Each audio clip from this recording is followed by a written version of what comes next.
Hey there, I'm Greg Finn, And I'm Christine Zernheld, aka Shep, and it is officially Marketing O'Clock. here on October 18th, 2019. Remember, you can catch our famous Friday news shows each and every Friday morning, We read all the news, so you don't have to.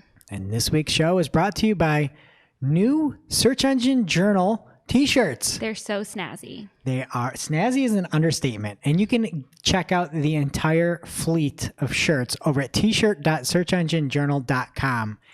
And they've got a shirt for almost anyone. Whether you're punk rock, they've got a kind of rancid Ramones looking shirt. Mm-hmm. Very SEO geared, but really cool. And there's now the vintage is back. The Vintage Invaders SEJ shirt. So if you are in the market for not just doing cool work, but looking cool while you do it, don't sleep on t-shirt.searchenginejournal.com.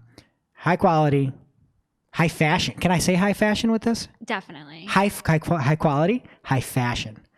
t-shirt.searchenginejournal.com. Head on over. All right, Shep. First up in the news this week, LinkedIn has 3 new features for company pages. And the first feature they're releasing is the page completion meter. It's making it easier for admins to optimize their page with a personalized completion meter that identifies fields and calls out new feature. Shep, this isn't a feature. This is not actually a feature. I'm changing this to be 2 new features are released. So we're going to skip past that one. Everybody knows those completion scores. Also, as an aside, I wonder how much those actually affect people updating their information. I have to imagine it's pretty substantial. Everybody does that. Where you're looking at your let's say Google Ads account and there's now recommendations on how you can hit this certain score. I bet that score aspect moves the needle on people actually implementing things. You think so? I do think so. I want the data. Okay. Release the data. Let's get it. Okay, so one of the real features there is what they call kudos and team moments. And this will allow a admin to use custom content built for welcoming team members, spotlighting outstanding work, or recognizing the team behind the organization. This is really cool to help get people not just involved with the company, but also to be talking about that. It's really great. I think this is a nice feature. We do that where we spotlight each week something that others did exceptionally well. And this is like taking it, putting it on the internet, and then broadcasting it to the world. And a lot of people, that's really all they do on LinkedIn is share updates from their company. So I can imagine if they're notified of them, they'll share them more. Yeah, I mean, that's what LinkedIn's for. My only concern is that this could be cliquey in a way where if you're out there and you're only sharing somebody, like, I don't know exactly how that works for the team part of it, but I could see like not everybody being fully included. Are you worried this is going to turn into a cult or something? Yeah, it's going to turn into like a civil war inside of a company. Uh-oh. You know, that whoever's running the LinkedIn and giving out those kudos isn't giving it to the right team, the right departments, and others are getting left out. It's like the new version of Employee of the Month drama. Yeah. You want the recognition. Exactly. And then the last thing is, well, I guess the second thing is really my favorite. It's employee notifications. And so if you're a page admin on a LinkedIn page, you now can alert employees about important posts, which can make it easier for those employees to share.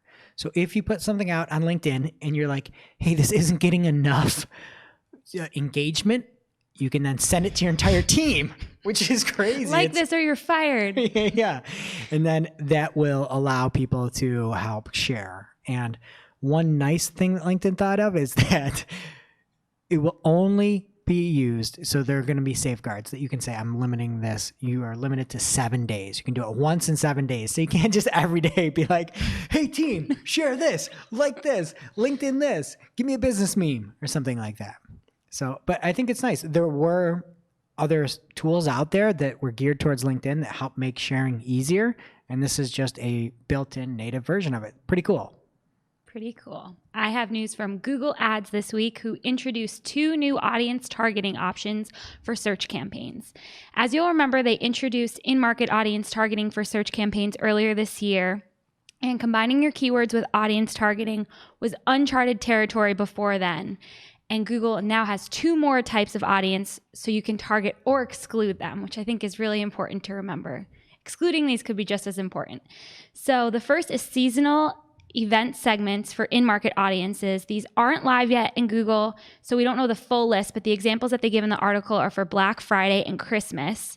So I think this could be really powerful for changing up your messaging. So are you saying that I can, on search with my Google ads, target an audience around Black Friday and bid higher for that Absolutely. season? That's pretty cool.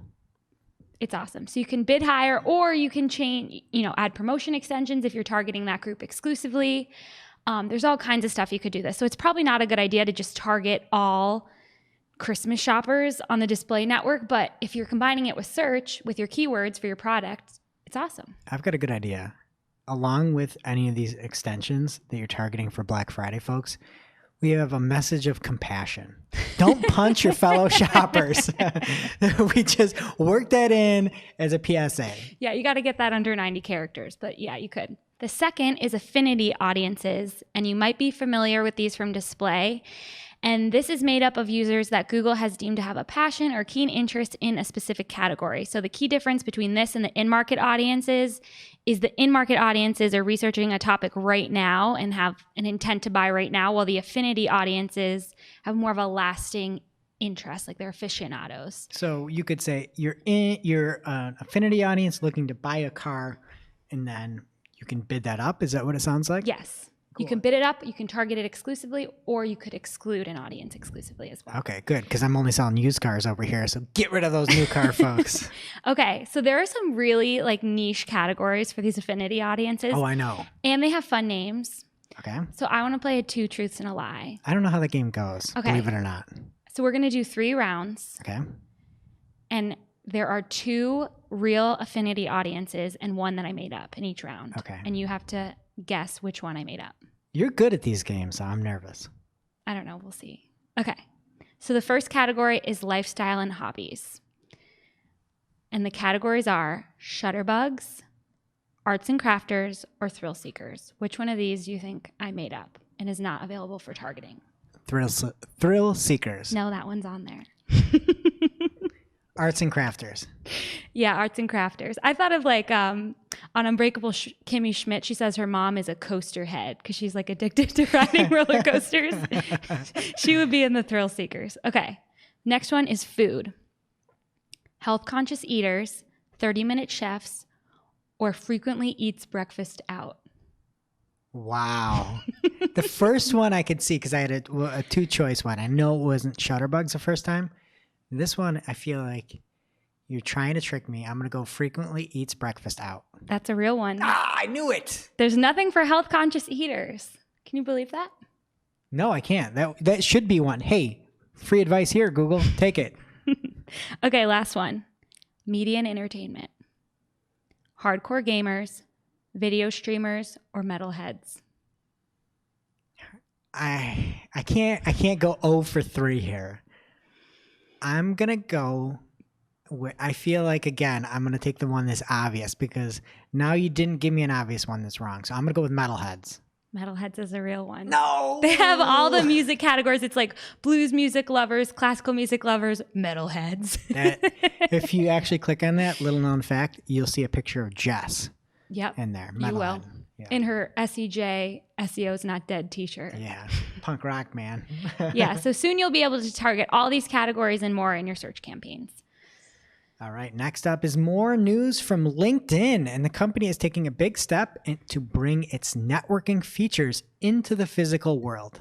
Shep, I love it when we talk about the physical world. That's my favorite thing to talk about, digital into the physical world.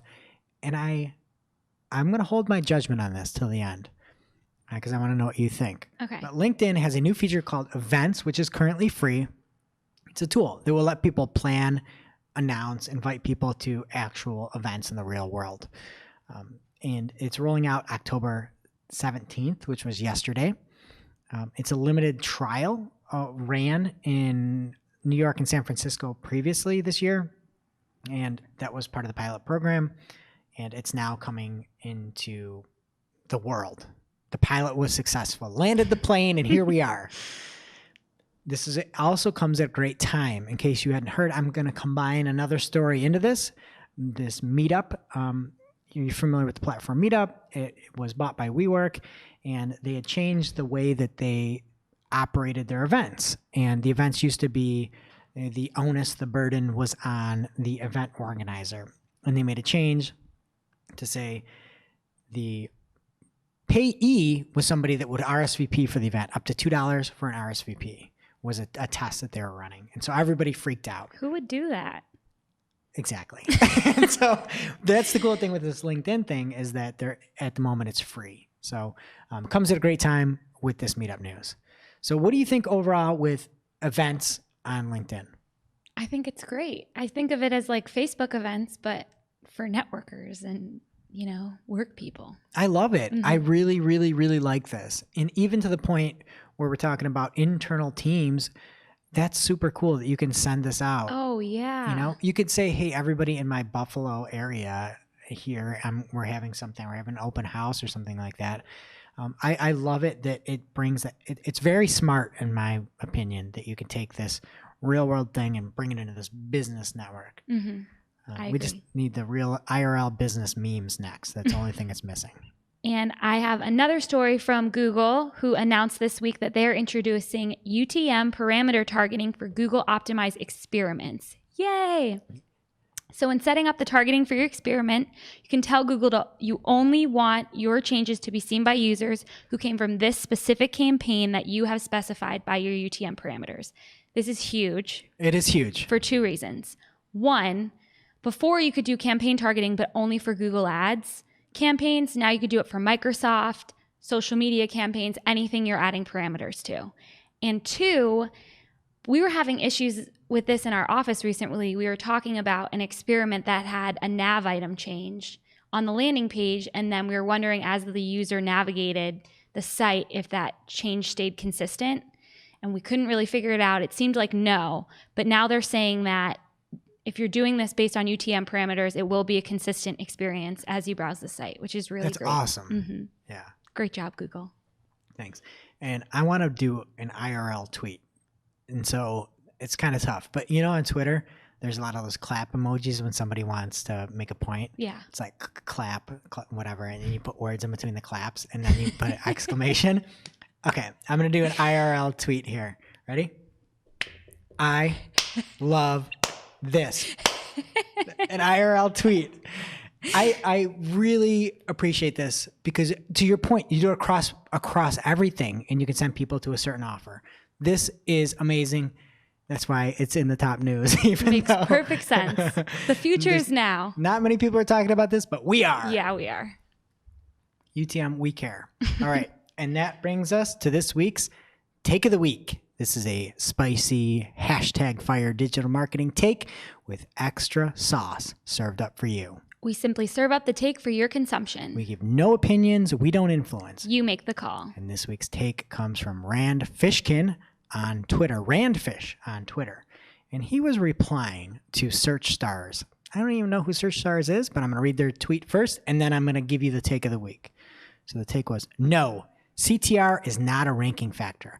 Live SEO myth busting with Google's JavaScript SEO. I don't even know how to pronounce this Twitter handle. G33Keonaut. Geekonaut. Geek, yeah. I'm not a geek, I guess. How did I never put that together? I guess you're not a geek. I'm not a geek. Okay. I put it together. And so what Rand replied was, so anyway, just quick. They're saying CTR is not a ranking factor from a Google employee. The nice gentleman that runs the JavaScript series on YouTube. And then Rand replied saying, it's mere coincidence that if a large group of people in a similar geography start to search and click a result, that result consistently rises in the rankings. Coincidence! Exclamation point, winky face. I love a sarcastic take. Yes. And I feel like Google's smart. Very, very smart. And if I were to make a search engine, just hypothetically, Greggle, the search engine, and I go out there. 2 G's or one? No, I've got a Google of G's. How about that? One of the first things I would consider is what results people are clicking on and if there's a different pattern out there. Mm-hmm. That would be insane for me not to think to do that. And I understand this take and everything from Geekanaut and the statement. But if that's the case, I'm concerned. That seems like such a ranking factor. And it's a little bit insulting to Mythbusters to say this is live myth busting.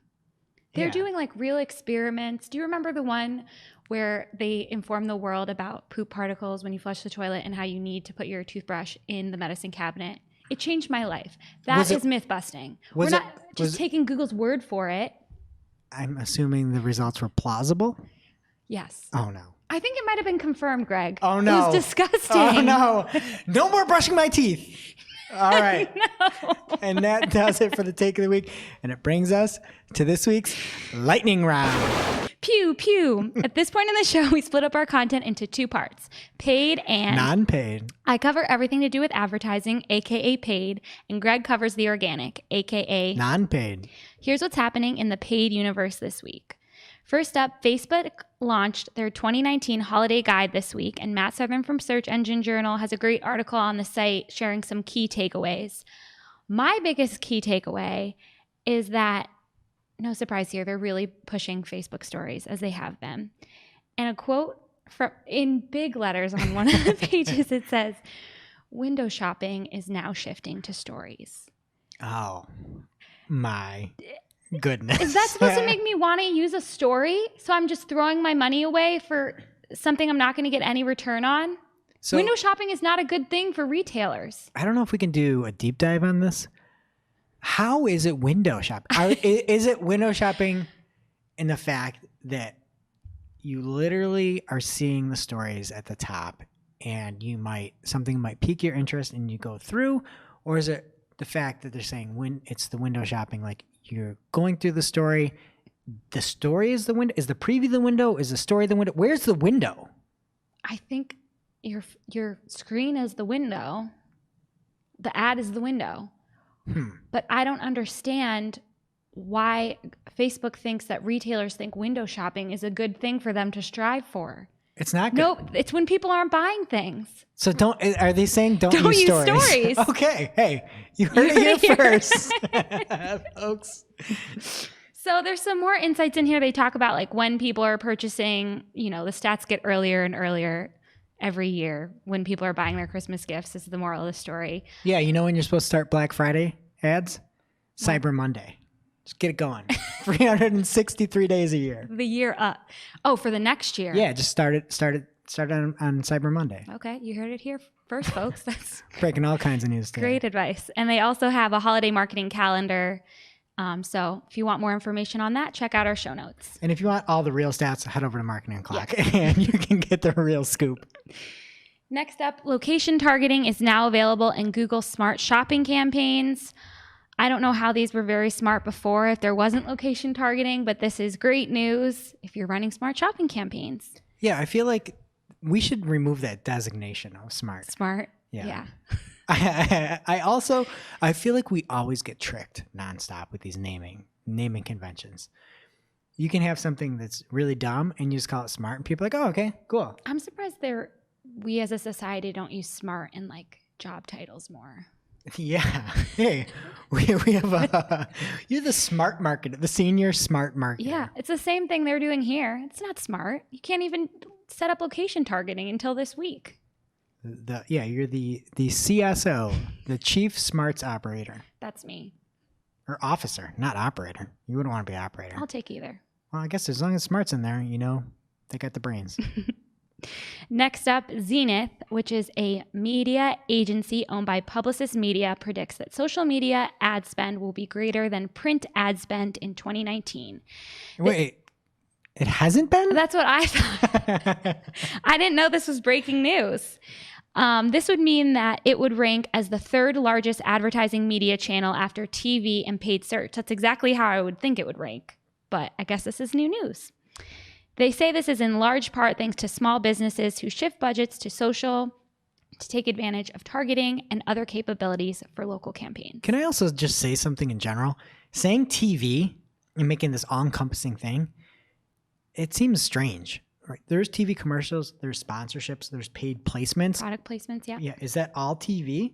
Because then could it just be digital where you've got paid search, social, Yeah. display, all these other spots? Then I wonder if paid search or digital would be in first place. Well, I would imagine it would have to be. I would think. I demand a recount.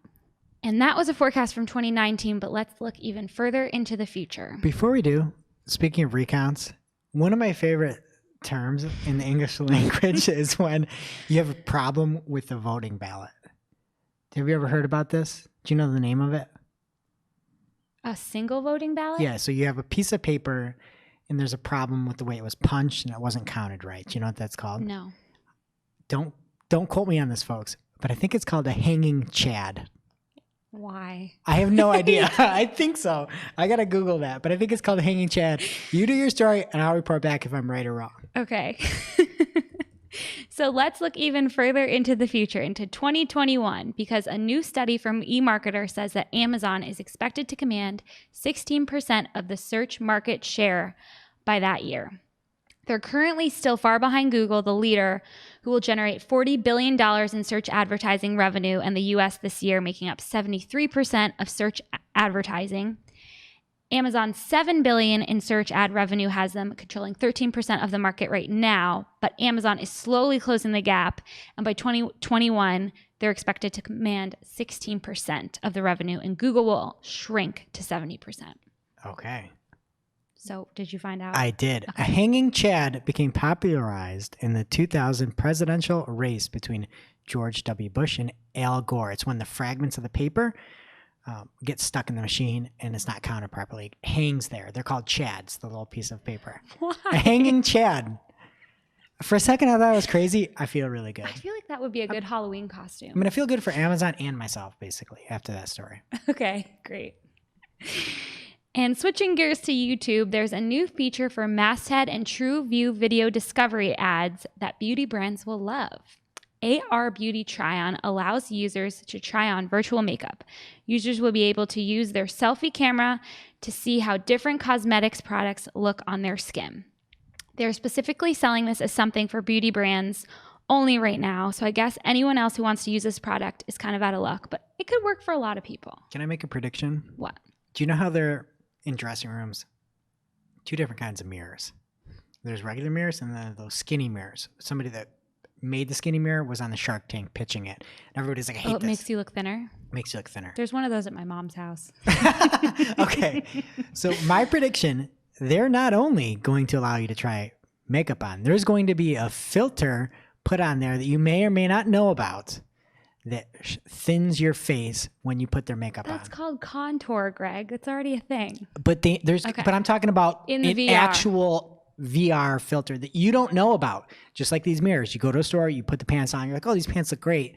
It's because that's not the actual look. That's not a real mirror. I'm thinking some of these folks are going to take advantage and try to do whatever. I don't know what it is. Maybe for men they have thicker jaws or something. I don't was know. thinking Or about I this guess I don't too. know how much men makeup there is, but you know what I'm saying. I was thinking about this too because we talked about this technology before, and like all we ever talk about is Warby Parker, makeup. Yeah.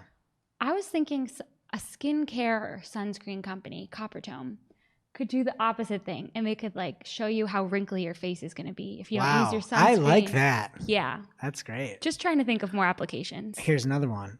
If there was a big tattoo prevention company and you could say, load your tattoo on and you're going to look at what it looks like when you're 80. And you're like, I don't know. And you're like, hey, look, I used to have an anchor on my arm and now it looks like a shovel or something. Okay, well, I'm sure all the tattoo prevention companies will be calling you now. All right. That's an amazing idea. Thank you. So if you are a beauty brand and you want to try out this new tool, contact your Google sales team for more information. Speaking of the tattoo prevention that you brought up, one of my tattoos I've always wanted, it wasn't my idea originally, but having a ruler on your arm where you could then just measure things. That's smart. But then what if your skin got droopy when you're older and then an inch became, an inch and a half? That'd be a big problem. That would be a huge problem. Maybe this air could coax me out of my tattoo. Problems that would all go away if you saw the tattoo prevention ad and didn't All get right. your tattoo. We need that today. Let's get going, YouTube. And finally, we have more news from YouTube, who is reportedly testing a new option allowing advertisers to reserve ad space up to 120 days in advance. So this seems to be generated towards events. And as we all know, we have some big events coming our way, particularly the 2020 election. So political ad buyers would be able to reserve space leading up to the campaign far in advance, similar to how they do when they're buying TV ads. This is super smart for YouTube because they can make fake demand, basically. They can inflate that. My only real question here, that's a fake question, is can I schedule it out 363 days a year? Because on Cyber Monday, I have to start planning for my Black Friday next year. I don't know. You'd have to call them and ask. Okay. I didn't get that far in the article. But according to the report from the Wall Street Journal, Google plans to let buyers reserve ad space with this new tool for the entirety of 2020 starting November 15th. Oh, I almost can. So you can almost I mean, get it's like 350 days, but I'll take it. Okay. And that is it for paid this week. Over to you, Greg. All right, and we've got a lot of news on the non-paid, and we are going to fly through it lightning style. First up comes from the Serbologist over at G Squared Interactive, Glenn Gabe, who breaks down the September 2019 Google Core algorithm update that Shep has dubbed on the podcast as the I had different options. Is it Earth, Wind, and Fire? Is the Earth, one we Wind, went and with? Fire. Okay. Yes, the Earth, Wind, and Fire algorithm. And Glenn talked about the fact that it's not really one sweeping algorithm. Instead, there are a lot of different baby algorithms at work. I like that. I think that that's cute. I like calling it a baby algorithm. Yeah, there's all these little babies around there. It It's like, sounds how could like- you get mad at that? When you put in like your picture and your boyfriend's picture, and it shows you what your baby's going to look like. Yeah, that's creepy. That's creepy. But he breaks it down in a really hands-on way with a lot of examples. So if you saw any major shifts, you check this out first. He does a great job looking at a few different verticals and then identifying not just this algorithm, but algorithms before this and some impact. And one thing that's a very sensible statement that he made is this, and this comes from his words. My advice has always been to thoroughly analyze your site through the lens of quality, which can mean several things. Don't just cherry pick a few things to improve. Instead, improve the site overall. You've got all these little baby algorithms. Within one, don't just pick one. Look at the greater good. I thought that that's sensible. Nobody says things like that. Everybody's always like, oh, there's one little aspect. Go to this. We got to check that. No. Try. People try. I like that too. All right, obviously, this was a bigger hit on the health and medical space. And he also talks about one example that was, quite frankly, horrific. I dream about it. I have nightmares about it. Talks about an example where there was a analytics account, a company, a site that had 100,000 clicks a day that dropped to 0 after this update. So if you've got any fluctuations, anything to do, check this out. It's the go-to. Fluctuation's an understatement. Yeah, that's a termination. All right, next up is news from our favorite Twitter follow here, Jane Mancham Wong, and it is on the Social Media Today site, but Facebook is testing new photo layout options for multiple image posts.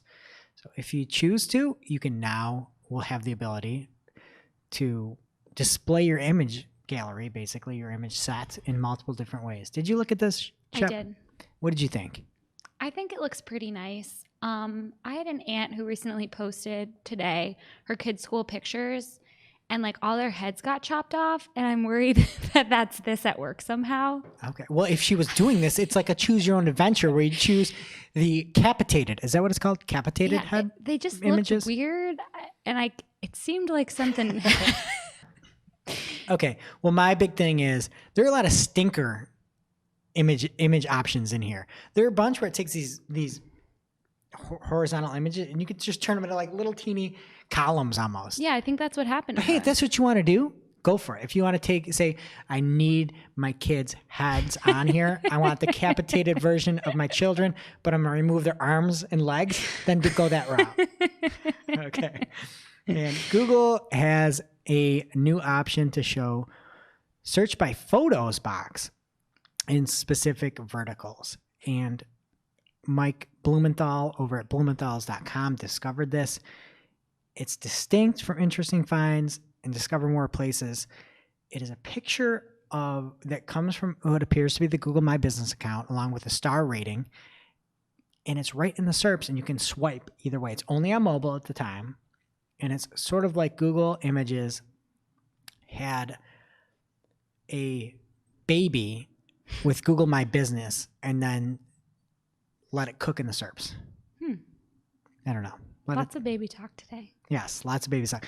But there is no fixed position. It's been shown in a few different spots. So it's not, it seems like it's moving around. But check that out. And again, another reason to have good quality photos on your Google My Business account.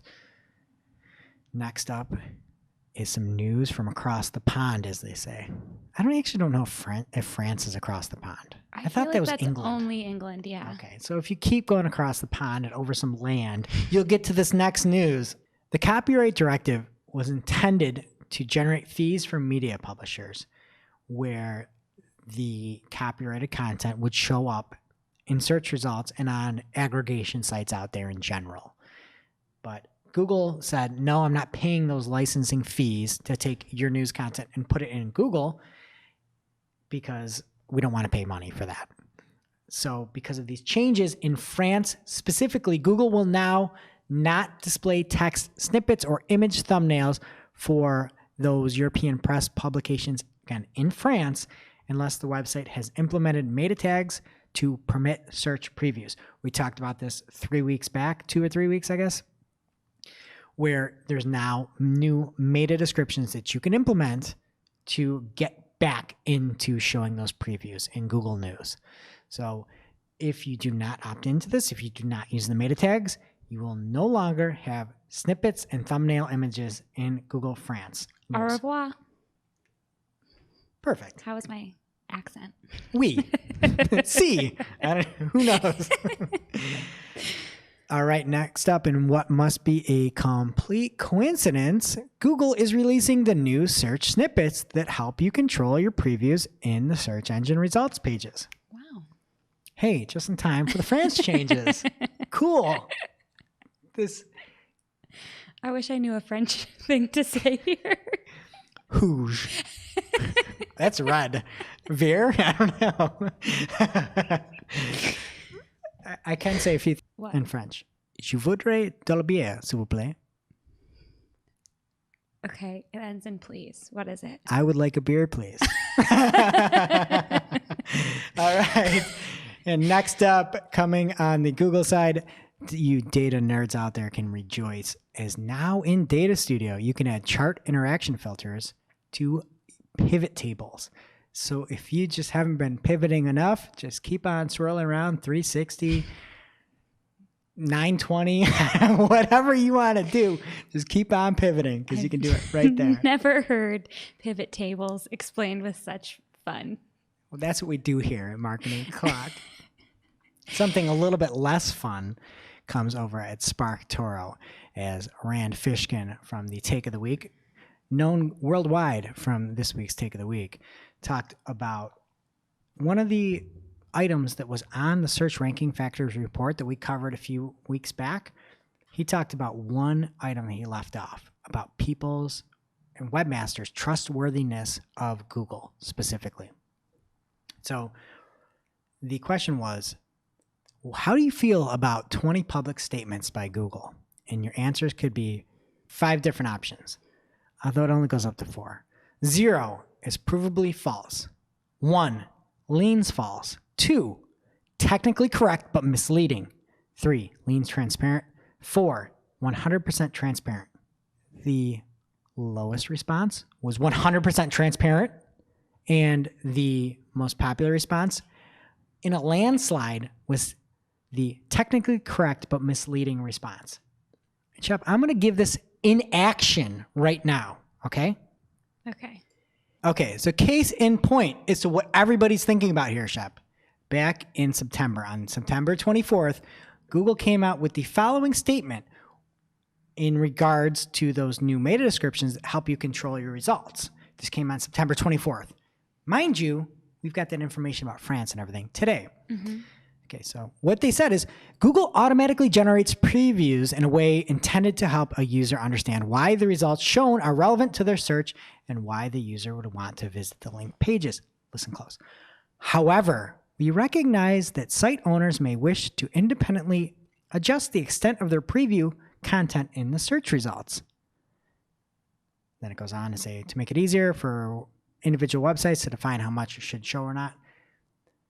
The sentence of the article is, however, we recognize that site owners may wish to independently adjust the extent of their preview content in search results. Do you really think that's why they did this, Shep? I don't.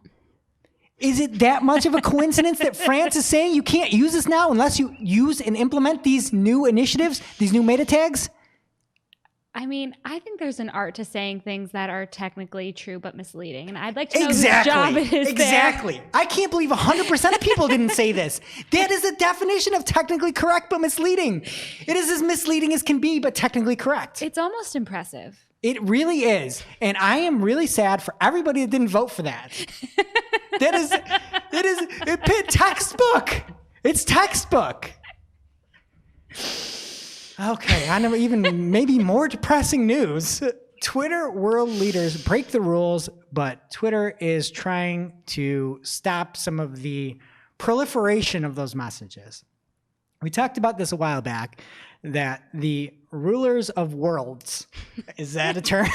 Maybe. Nobody in this room. World leaders can break the rules, but they don't want to censor folks because it's bad for everybody. But now they're just saying, hey, you're not going to be able to take tweets that break the rules. You can see them, but you can't share them. And this is just weird. It's just weird. Why can't they? Are they at least going to flag it somehow so people know that that tweet breaks the rules, you know? Or are you not going to know until you try to retweet it and it doesn't work? Honestly, I get it. I feel for Twitter.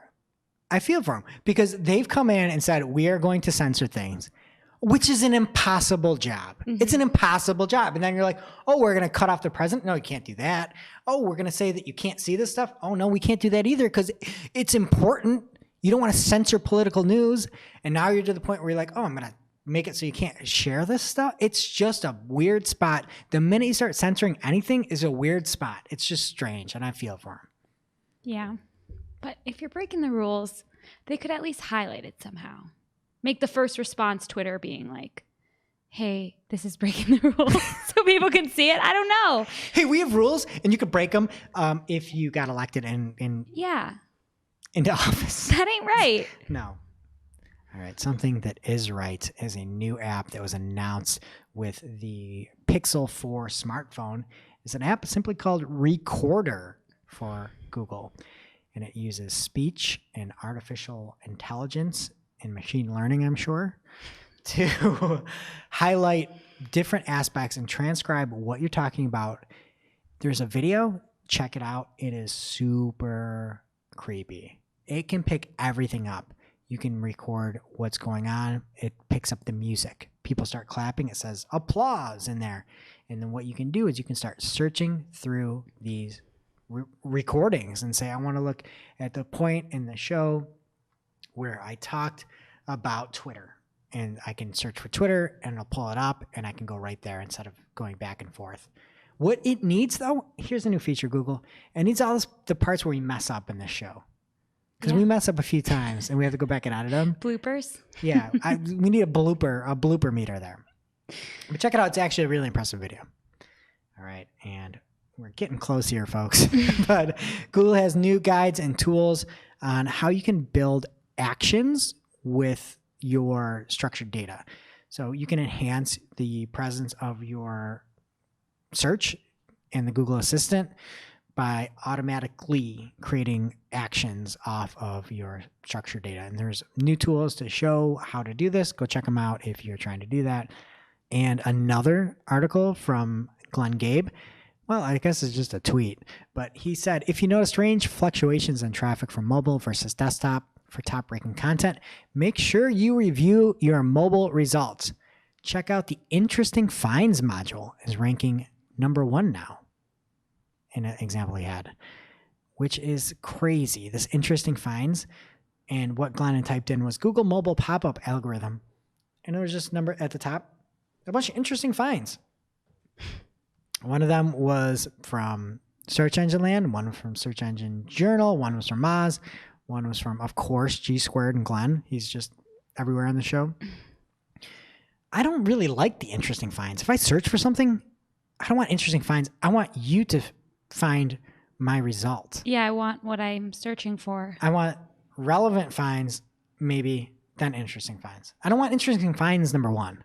Not at all. Interesting find seems like something I'm doing when I'm not trying to accomplish something. Yeah, that's for like social media or Yeah. not Google. It's for Discover. Keep that on Yeah. Discover, Google. Okay, and last up is a tweet from Google Webmaster Team. And the tweet was, we're aware of an issue that might be causing slight delays in indexing fresh content. We're looking into it and we'll update when it's clear. And it was cleared back on the 16th. So annotate that. If you've seen anything in Google Analytics, there was a indexing issue on the 16th. So just throw that in there so that you can go back and reference it. One thing that was also released, I believe it was on the 16th, the Google Webmaster channel released about hot dogs. There's a video about hot dogs. So if you're really bummed about the fresh indexing, go check out the hot dogs. Is a hot dog a sandwich? We need to link to it. It's an amazing Yeah, video. ask the Google Webmasters or whatever that channel is to talk about hot dogs. So if you're really sad, don't worry. Google had a little indexing problem, but there's some hot dog talk. Some hot dog talk over there. It's exactly what we want them to be doing. All right, and that brings us to our real life segment. Straight out of our accounts and into your ear holes. It's time for Working Hard, or hardly working. where we talk about what is going on in our IRL work, Good bad. or otherwise this week. Shep, what's been happening with your accounts this week? I have a super simple one, but for months now, I just haven't been able to see any images in Google Ads. I'll upload them. And That's a problem. I know. I'll upload them and I'll be able to see them like in the upload tool when I'm selecting them in there. But then we had a meeting with a client yesterday and we were talking about a new display campaign. And Greg mentioned, hey, you should send them these great previews that Google Ads does where you can see your responsive ads on all the different formats. And I'm like, well, I can't do that because I can't see Are you any. ad blocking your Google Ads? I don't think so. I turned it off. Okay. I don't know what's happening, but I need to figure it out and it's annoying. Okay. We'll figure it out and we'll report back next week. My big, I guess it's last week I had something that was working hard in Google Ads. This week I have something hardly working, and it's the notes panel. That notes panel drives me insane. The fact that you can't get to it from every screen, you have to go back in your campaign screen, open it, and then it sits there at the bottom. And the fact that you can't use a shortcut, that was my working hard last week, is that there are all these great shortcuts. I want a shortcut to get to the notes panel. It's It should very be like frustrating. a little chat box, but just Well, with yourself. It is, and it sits there at the bottom once you open it. But you can only open it on the campaigns level or when you're analyzing something. You have I to want hop it in there. everywhere. Everywhere. Yeah. Give it to me everywhere. More of it. I like the notes panel. I want more. But I can't get to it. All right. And now it's time for this week's WH. And this WTH comes from a lot of different people, but we'll start with the Hollywood Reporter, as Facebook has to pay $40 million under a proposed settlement in the video metrics suit. In case you haven't heard, Facebook misreported video metrics in inflating them. Surprising. They weren't deflating them, they're inflating them. And so this $40 million is to be paid back, much of which would go to the advertisers, but 30% of the fund, or $12 million, is going to go to plaintiffs' attorneys. So really, advertisers are getting 30% or whatever.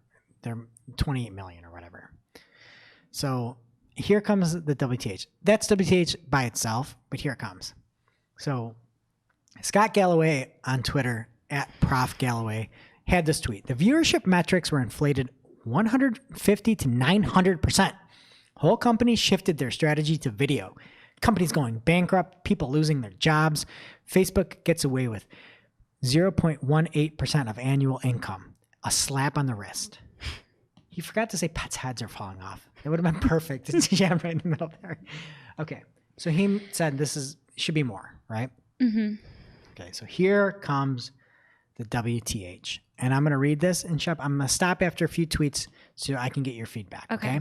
So there's a tweet stream, and here are the main beats of it. And it comes from Adam Conover, at Adam Conover on Twitter.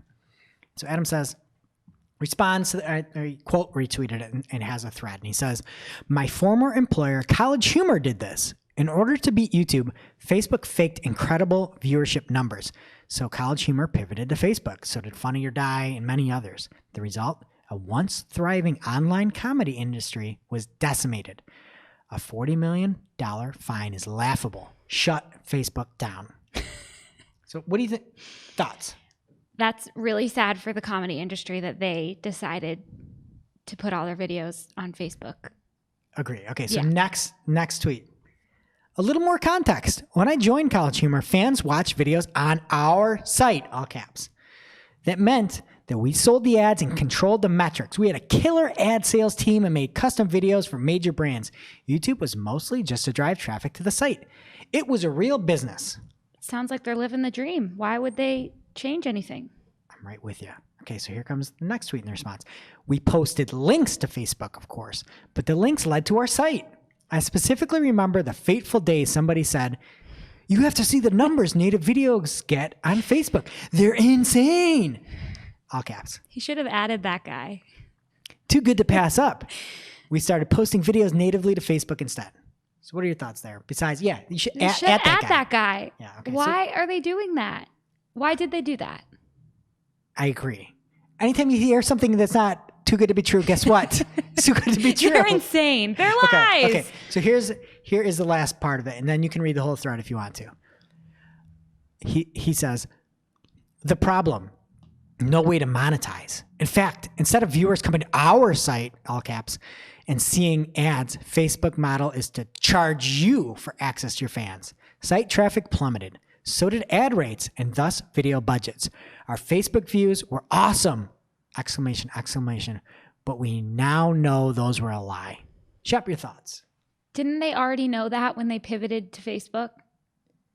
This is a you problem, dude. This is a you problem. Adam, like, I get the fact that you're upset about the video views. That's not what the problem was. The problem was you listen to this person talking about the insane engagement. You put your whole strategy on another website that's not yours. You built on somebody else's property. You invested your entire company, or what seems like something that could bankrupt your company, on somebody else's land. We talk about this all the time. It's all I tell people all day long is you need to have control of things. Do it the right way. Don't put your forum on Facebook groups. Build a forum. Build an awesome forum. Guess what? They did it, and it's amazing, and they control it. They can put ads wherever they want. Your College Humor, everything's working great. You have a killer ads team. Why on IRL Twitter? Why on earth would you do this? Why would you put this on Facebook?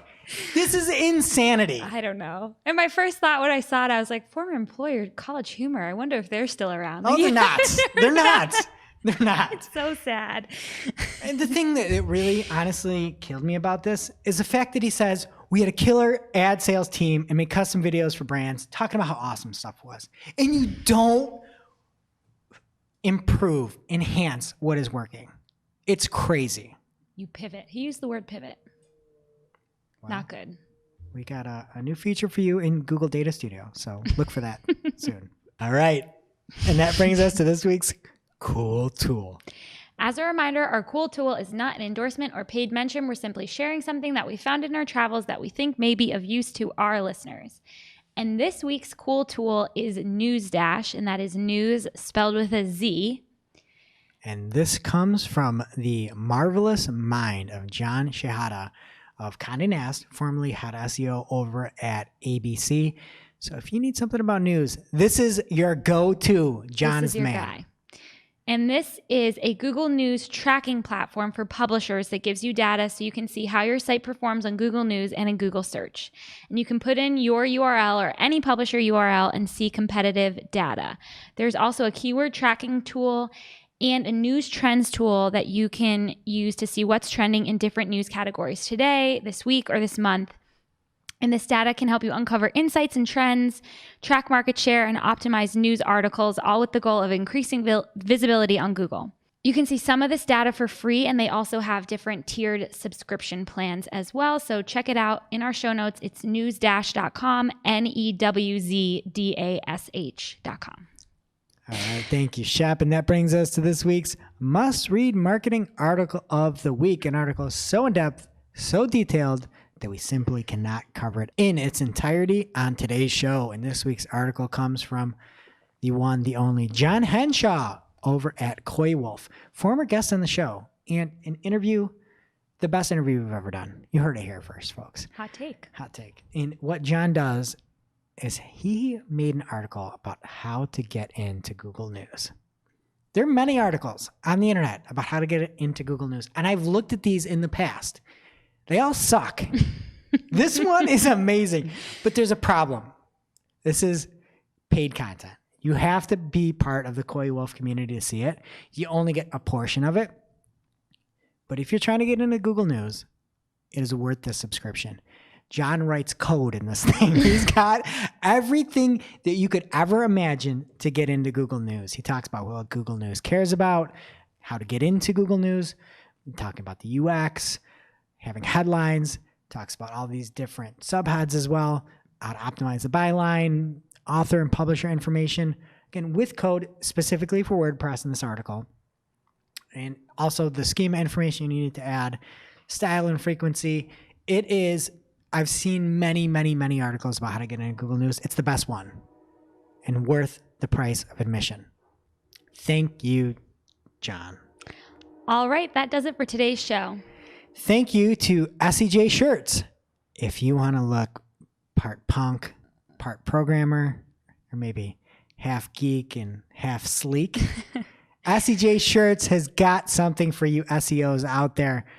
I recommend the vintage, what is it called? It's like the vintage, it's that old game out there, the asteroid, not the asteroid game, it's the destroyer game. What is that game called? It's the vintage SEJ shirt. For my time. Space Invaders. Okay.